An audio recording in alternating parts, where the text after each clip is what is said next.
was only a year ago since I presented in Legazpi, but fortunately there's a lot of good developments in the solar energy industry vis-a-vis what's happening in the energy sector of the country. So my presentation is titled Energy Mix Options for the CNI Sector. I presented this in the Solar and Storage Energy Show a month ago, and so you will see some generic slides, but I'll say some specific things to what I know of the solar energy, specific to the cold storage, because as you know, most of you are my customers. Again, I'm Dante Briones. We founded this company 13 years ago now. I'm the chairman. My vice chairman is a colleague of mine, former vice chairman of BPI. We are a boutique company. We don't do anything and everything in the solar energy industry. We're very focused in the cold storage, the hospitality sector, and the retail sector. We take pride in our value engineering and technology. Just a few samples. This is Big Blue 5 and 6, if you're familiar with Big Blue Logistics. It's an 800 plus kilowatt peak. Since then, we have added, although we designed this only, we did not construct it. This is the famous ASRS in Cebu. This is called Big Blue 7. This is very special because the roof is non-penetrating. So we designed the roof mounting assembly with ballast and no penetration, no glue, but designed to withstand high winds. As you know, an ASRS is equivalent to a 33-floor story building, right? There. This was our first Big Blue project. This is Big Blue 4. Weird roof design. So I'm saying this to you because I think because of our high quality, we get a lot of repeat orders from our existing customers. So all in all, in Big Blue, we did 4 projects. This is special because if you're just about to build your cold storage, let us know because we can help you design the roof to optimize the energy surface of the roof, because it's an energy asset that you produce. So to make sure your harvest is the most that you could get. This has been energized very recently. It's a new facility in Tayud, in Liloan, 700 plus kilowatt peak, 720 kilowatt peak, Global Pacific of the Limquaco family, facing the sea. So we did some special engineering to make sure that it can withstand the environmental aspect of this plant. This is Gentech Alamba. Mr. Julian is there. One of the several projects we did for Gentech. This is Gentech Taytay. Since then, we have expanded this facility. It used to be 400 kVA. We are adding additional 200 kVA. It's very important that when you install, the design is such that when you expand your facility, your solar can be expanded as well with the minimum touch on your previous installations. This is the most recent one. This is Gentech Pampanga. This is a little bit smaller. So the point is, whatever is your cold storage, small or big, we're able to design what is appropriate to your load and to the nature of your roof. All our roofs are structural engineering certified. And if your existing roof is not strong enough, we also do retrofitting to make sure that you comply to the NSTP. This one of the very first installation called Sonos. We must have done this, Mr. Dison, about 8 years ago already. Still up and running and operational, cold store. You'll see how much attention we put into safety for operations and maintenance purposes. We have safety lines and barricades all over the place. We put water lines on the roof to make sure that when you clean the system, everything is up on the roof already, and the workers are very safe. Mr. Edwin Chong is here. This is Antarctica in Cavite. 240 kVA, more than 3 years old already. We also do the healthcare industry, so we've done a lot of hospitals. By the way, I forgot to say, with Gentech, we also do Gentech Pampanga and Gentech La Union. We take it and assume that our customers are happy with what we do, so we get a lot of repeat orders. This is St. Paul Hospital in Iloilo. This is the third hospital of St. Paul that we did. We did one in Maria Reina. We also did one in Cavite. We also are very specialized in retail. You'll see this operationalized and energized about 3 months from now. This is Metro Ayala. We've also done a lot of work for Metro Quezano. So this is Car, we're doing Naga, and we're doing a few more. We have designed 11 of their malls, the solar system of 11 of their malls nationwide. We've done so many Shell gas stations nationwide. So wherever your plant is, we'll be there. We'll install it for you. So, that's the introduction to the company. That's my first 5 minutes. We go now to the heart and soul of my presentation. Good news is, energy cost is going down from the solar technology. And not only is the cost going down, the technology is getting better and better. The efficiency of the panels is getting better. The capability of the inverter is getting better. Most importantly, the cost of battery storage or energy storage system is also beginning to go down. However, as you all know already, energy cost is one of the highest in the world. Based on one of the surveys that was presented in the energy storage show last month, the cost of energy in the Philippines is triple that of triple that of Malaysia and double that of Vietnam, and almost equal to Japan. So you could imagine why the semiconductor industry and the electronics industry are all moving out of the Philippines, because that's another industry that sucks up a lot of energy. Most of you also know that there's a looming energy storage. So I heard somebody shouting solar, solar, solar during the brownout this morning. And the situation is nationwide. I'm sure you've gone through a lot of red alerts and yellow alerts, both in Luzon, in the Visayas, and even in Mindanao. And the short-term to medium-term scenario is not good. Even if we are able to convert and pursue the government's plan of converting the power plants for getting gas from Malampaya into natural LNG, gas-fed plant, and building more of those kinds of plants, buying natural gas from Indonesia and South America, you know the cost is going to go high even more. So that's the bad news. Going back to the good news, just to add, in addition to the battery, financing is becoming more prevalent. No? In fact, before you sign any PPA contract, I suggest that you do the math. Talk to your banker, because the bankers are now more open to project financing, and you will see that most of the developers are making a lot of money on you, not through the solar investment, but through the financing. So just tell your finance to talk to the bank. The rates are very reasonable, do the math, and it might be worthwhile for you to have direct financing from the banks instead of your usual PPA. Or put it differently, you can negotiate harder on your PPA contracts to lower the rates.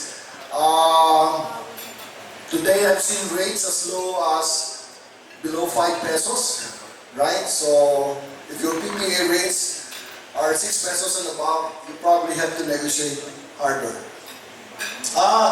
There's a lot of government programs supporting renewable energy. I think the law is not short in terms of facilities to support businessmen like us. I think it's the implementation of those rules that is one thing in the Philippines, but that's not just for our sector, but that's just the whole country. So these are all the facilities that are offered by the government, and you have to do your due diligence to make sure which one applies to you, like the Green Energy Auction Program. Obviously, some of you are contestable accounts, time of use. There's a general option program as well that's available. You are allowed to export energy even if your capacity is more than 100 kilowatt peak, but the revenue that you get from it is very low. So the numbers still do not add up. Now, you know that the storage system will become prevalent, that even the government is passing a lot of regulations on storage system. You've heard the news of several power generation companies building ESS in their generation facility for auxiliary services, right? To balance the supply, to balance the dispatch, and so on and so forth. And because of technology, even the facility is open to small to businesses like you, and I will show that in a little while. Alright, so these are all the guidelines on the programs of the government that's related to battery systems. So now it's bigger scale, but it's going to go down to the level that's applicable to your business. The challenges are, again, getting a permit to register your system is always a pain, as you very well know. Again, but that's not just for solar, that's for everything. The transmission infrastructure of the Philippines is still wanting in a lot of ways. As you know, there's a lot of discussion with the National Grid Corporation because of our lack of investments in the upgrade of the transmission lines. Although there's a lot of news that finally the transmission line between Mindanao and Visayas will be connected, and between Visayas and Luzon will be done. We just don't know exactly when. The energy cost is still in the upward turn, even in the medium term. Energy availability. So we are being hit by two problems, both availability and cost. Right? So how do we handle that? We're still a cold country, by the way. So here, this is the projected energy mix. And the government will have to be very, very aggressive in its energy program to achieve this. Because already it's only 2024 and we are falling short of our targets already. And siguro, maybe next time, Mr. Dixon, we should also invite people from the Department of Energy because it's probably the one that affects the most of your OPEX. Alright, so you will see that the country begin to depend more and more into renewable energy and natural gas. There's still a lot of talk on nuclear energy, but nothing is definite yet. Okay, so what can you guys do today? First, do an audit. Don't blindly install anything in your plant until you know how much you're consuming and what are consuming it. Right? Sometimes the immediate action is not to install renewable energy, but to upgrade your own facilities to lower your energy demand. So look at your demand first, look at the needs first, look at the equipment first that are consuming too much energy, and maybe with newer technology, you can save more. Invest in energy efficient equipment and modify your energy consumption behavior. Meaning, for example, if you have solar and you don't normally do a lot of activities on Sunday, maybe you should transfer some of your electric consuming activities on a Sunday instead of just wasting the energy. Then you reduce grid consumption. If you haven't invested in on-grid solar energy system yet, and you have an ice plant or a cold storage, there are at least 3 of us solar energy companies outside there. Talk to one of us and make sure you get a good deal and invest in one immediately. That's the very next step that you have to do. Because the payback for a typical 200 to 300 kilowatt peak, so it doesn't have to be big anymore. Even a 200 to 300 kilowatt peak, the payback is less than 3 years. Less than 3 years. You cannot get a better deal than that. If you compute the internal rate of return, you're getting an IRR of more than 30%. So even if you take a loan from the bank and you pay them 5 to 6%, you're still way, way, way ahead. Just please contact a good seasoned EPC or contractor, because there's a lot of cheap solar energy systems being sold around, right? And you want to make sure that you buy the solid ones installed by solid contractors. Wind energy, I don't see a lot of movement in the business, but we have installed several wind energy systems to some residential just to get our feet wet on that energy. So increase in reliability. So start exploring what energy systems, stored energy systems can do for you. Buy a small battery system. Get into peak-off-peak management. Optimize your power supply generation. So, because with all this current technology, you used to have the DU to be your supplier. Then you have solar. Most of you already have gensets. Unfortunately, your genset do not work with your solar. Or at least for most of you. Right? Pagka brown out, tingin din yung on-grid solar. Right? So, you now have 4 potential sources of energy within your facility. And so the question now is, how do you go about it? So in my honest opinion, the first thing to do is to make sure exactly where your energy consumption is, where your demand is. That's the very first thing to do. And then make adjustments so that you can optimize, and then make energy audit as an ongoing activity of your operations. So, to put some meat into what I've been saying, 2 minutes, start with an on-grid system. This is how your system is going to look like. It's going to save you at least 30% of your total DU bill if you're a typical cold storage, up to about 35% with minimal export. You can hit 40% savings, but you will have to draw a lot of energy during peak periods. You widen the curve, but it becomes too tall that you cannot sell anyway. Right? So this is an on-grid system. What's the shortcoming of this? When there's a brownout, your on-grid system doesn't work. So step 2 is to connect your genset.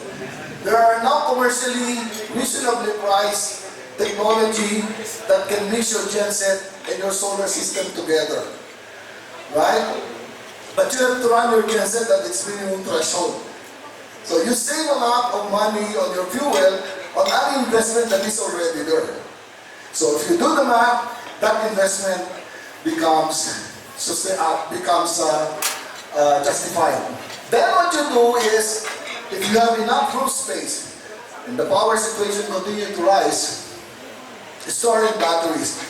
In other words, build a solar system that's more than what you could take even on a peak period, and whatever excess you store in the battery. But don't expect the battery to support your plant during brownouts, because that will be economically infeasible. Just use the battery for critical loads, for your control panels, for your computers, and anything that you don't want to shut down, and anything that you want to have clean power. And then install a monitoring system, a SCADA type, internet-driven technology, so that you know where the power is going, you can decide where the power should come from, and you can optimize your energy costs. That's all for me today. Thank you very much.